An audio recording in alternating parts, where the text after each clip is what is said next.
بسم الله والصلاة والسلام على رسول الله. اللهم صل وسلم وبارك على سيدنا محمد. كل سنة وانتم طيبين. بأقل حاجة هنعمل كل حاجة. كل سنة وانتم طيبين. المدارس بقى اقتربت وبنعمل كل حاجة حلوة للمدارس. والله ما حاجة يعني، بس بنوفر عشان الدنيا فعلا بقت غالية غالية جدا جدا جدا. عايزاكم تخشوا اخر الفيديو وتحطوا اللايك والشير وسبسكرايب لمطبخ ام محمود بنفس التكات والحركات. ما تاخديش حتة وتسيبي حتة، لا خدي كله عشان الفيديو مترتب على بعضه. تمام كده.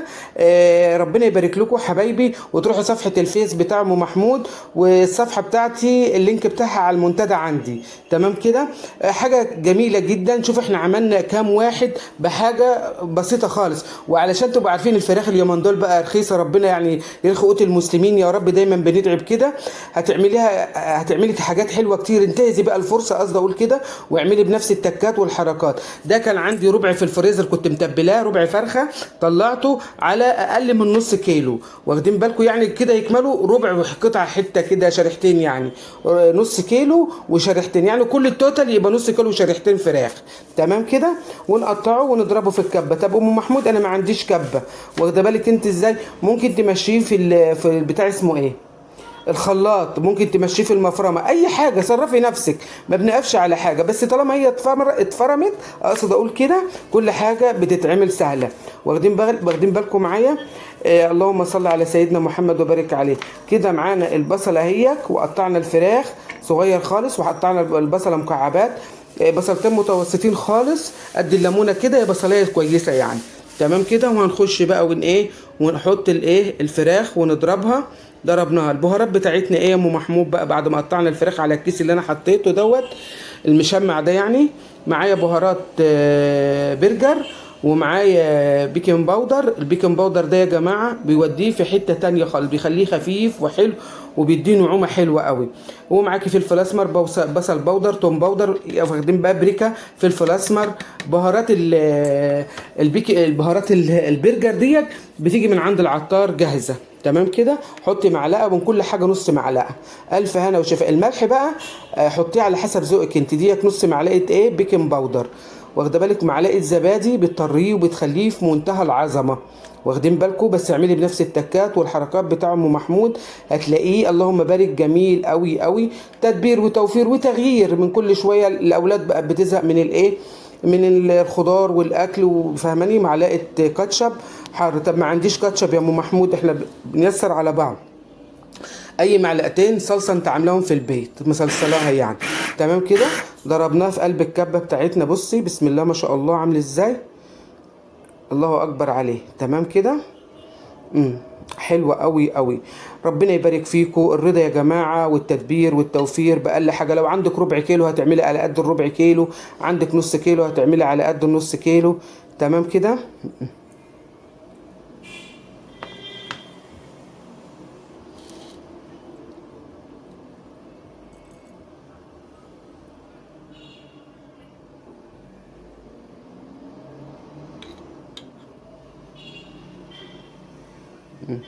هنحط بقى، انا ضربته على مرتين عشان كان تقيل على الكبه.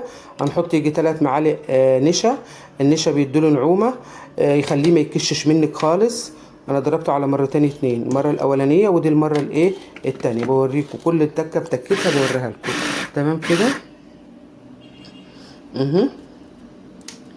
هحط له ايه معلقتين ايه زيت كده. الزيت بردك ايه بيخليه طري معاكي. بس في يا جماعه حاجه كده عايزه اقول لكم عليها، اللي هي ايه، اللهم صل على سيدنا محمد وبارك عليه. آه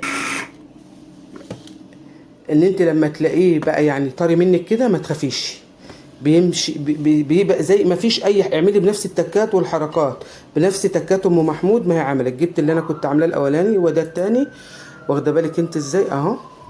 شوفي، ما تقلقيش من اي حاجه. هو كده سمكه جميل وهو حلو قوي، بيفرد معاكي وبيبقى حلو قوي. بالف هنا وشفا على قلوبكم.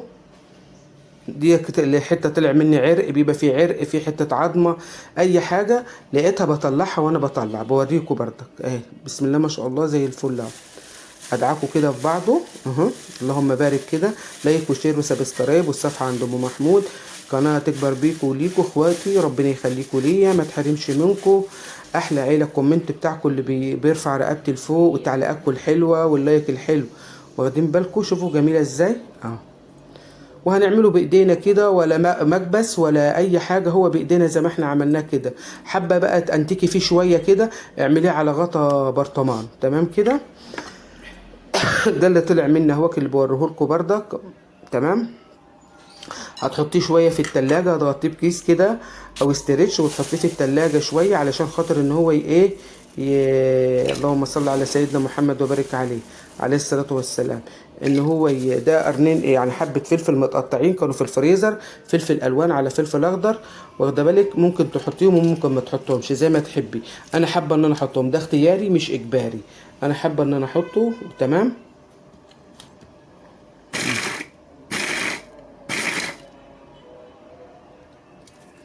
ما دي اختيار يا جماعه، مش حابه تحطيه ما تحطوهوش، انا حطيته من عندنا يعني. بقيت يعني زي ما بقول قيمه غذائيه للاولاد يعني. تمام كده في البيت يعني، احسن من اللي بتشتريه من بره واوفر منه، واخدين بالكم. هنا هنعمل الصوص. حطيت يجي 3 معالق كاتشب، عليهم يجي 3 زيهم مايونيز. بسم الله ما شاء الله عليه.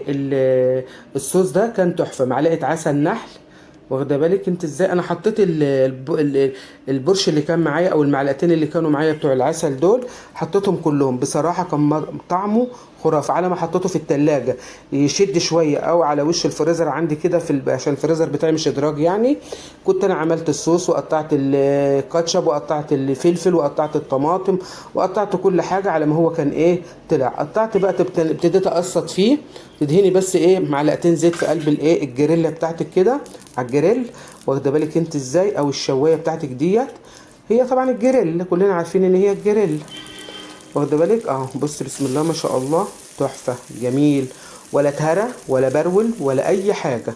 تمام. وهنعمله بكذا طريقه يعني، كان ده طريقه تانية ونعمل بكذا، دي طريقه ونعمل كذا طريقه. لو انتوا حابين ان انا اعمل بطرق تانية اكتبوا لي في التعليقات. الناس اللي بتشاهد ام محمود وما بتكتبش، ممكن بس تكتبي لي تعليق وانت بتشاهديني عشان اعرف انت شايفيني منين ومن انهي بلد، وتكتبي لي انت نفسك في ايه اعمله. ام محمود تعمل لك ايه؟ هل فيديوهات ام محمود دي بتعجبك ولا ما بتعجبش؟ شوفوا انا بحط وارزع فيه ازاي، ولا نزلت منه فتفوته في قلب الجريل. كان طعمه خرافه والله العظيم. عملته كان تقريبا على العشاء تاني يوم الصبح. بسم الله ما شاء الله، خد الشغل معاهم وخلص الكلام. لا مؤاخذه. اللهم بارك كده، كان طعمه في منتهى العظمه، واخده بالك انت ازاي. حطيته كده، قطعته على ورق زبده. كان في منتهى الجمال، الله اكبر عليه. شكل الفيديو بتاع التحمير سبق الفيديو بتاع التقطيع، معلش مش مشكله. اللي عمل المنتج الفيديو في سبق ده قبل ده. المهم هنا بوريكم طريقه التقطيع بقى. جبت ورق زبده، لو ورق الزبده بتاعك مش الجوده بتاعته عاليه زي ما اللي عندي كده، تروحي مكرمشه عشان يفرد معاك ويبقى ثابت كده مطرحه، وتدهنيه حته بفرشه كده زبده، كل زيت اقصد اقول، وتروحي فرد عليه. تدهني ايدك انت نفسها كمان زيت علشان ما يلزقش معاكي كده، وتروحي مظبطاه. بس ما فيش اكتر من كده. سهل ولا هين ولا هين ولين، هين ولين جميل. اللهم اجعل حياتنا هينه ولينه، واصلح حالنا يا رب العالمين. تمام كده. هتاخديه وتركنيه شويه كده بره، مش في التلاجة ولا حاجه، ما انت مطلعاه من التلاجة. مفروض ان هو يبات، مش مفروض ان هو يبات. لا والله انا اشتغلت عليه من غير ما يفرز ومن غير اي حاجه، واشتغلت عليه على طول. وبسم الله ما شاء الله زي ما انتوا شفتوه كده لما كنت بحمره على الجريل.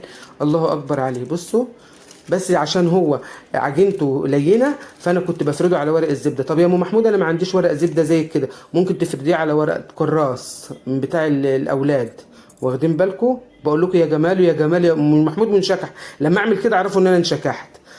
رصيته كده في الصينيه، واخدين بالكم. قطعت الحاجات، كان هو الشمع شويه في التلاجة او الفريزر. ابتديت بقى بعد ما عملته ده، الفيديو ده سبق ده اهو. بعد ما حمرته شويته او حمرته، اعملي فيه، وممكن تعمليه بانيه وتعملي له خلطه البانيه لو انت حابه. بس هنا في البانيه ديك عشان كانت العجينه طريه شويه، ما كنتش عندي طول بال ان انا اقعد في اعمل البانيه. حطيت عليه جبنه زي ما انتم شايفين كده، واخده بالك. وهنروح بقى العيش دوت انا عملته على الجريل شويه، شوحته شمال ويمين، واخده بالك انت زي عشان يبقى طعمه حلو كده ويسيح ويبقى جميل جدا كده. وقطعت الخيار، واخدين بالكم. المخلل الخيار ده انا عملته في ساعتها، كان بقالي ساعه عاملاه بالظبط زي ما انتم شايفينه كده. لازم تشمعي العيش على الجريل مطرح البتاع. وحطيت له الشيش طاووق كده، عيدان الشيش طاووق عليها، مسكتها كانت في منتهى العظمه. وبألف هنا وشفا. ربنا يخليكم ليا، احلى عيله واحلى اخوات، ما تحرمش منكم. اللايك والشير وسبسكرايب، تروحوا صفحه ام محمود على الفيس. دمتم في حفظ الله ورعايته وامنه، واللي جاي احسن واحسن. ما تنسونيش من التعليق الحلو، والناس اللي بتتفرج على فيديوهات ام محمود ومعجبه بمفيديات ام محمود تكتب لي بس تعليق بسيط منها كده، هتنورني وتشرفني وتبقى على راسي. والله يا جماعه عايز اقول لكم ان كان طعمه وريحته كان وهم. حتى انا ساعتها البصل الحلقات، يمكن الفيديو ده ما جاش، شوحته كده على شوحته على الجريل شويه مطرح تحمير شوي الممبار. ايه الممبار ده؟ شوي البرجر. كانت بصل لما خد التشويحه دي كان طعمه في منتهى العظمه. بصوا بقى، انا ضغطت ضغطه جامده راح طالع مني بره. المفروض ان انا ما كنتش اضغط عليه، اكون ايدي حنينه، فانا من كتر الانشكاح ما كانتش ايدي حنينه. بقى عايز اقول لكم ايا كان انت عملت من ايدك ايه، هو اجمل حاجه واحسن حاجه. دمتم في حفظ الله ورعايته وامنه. لايك وشير وسبسكرايب لمطبخ ام محمود.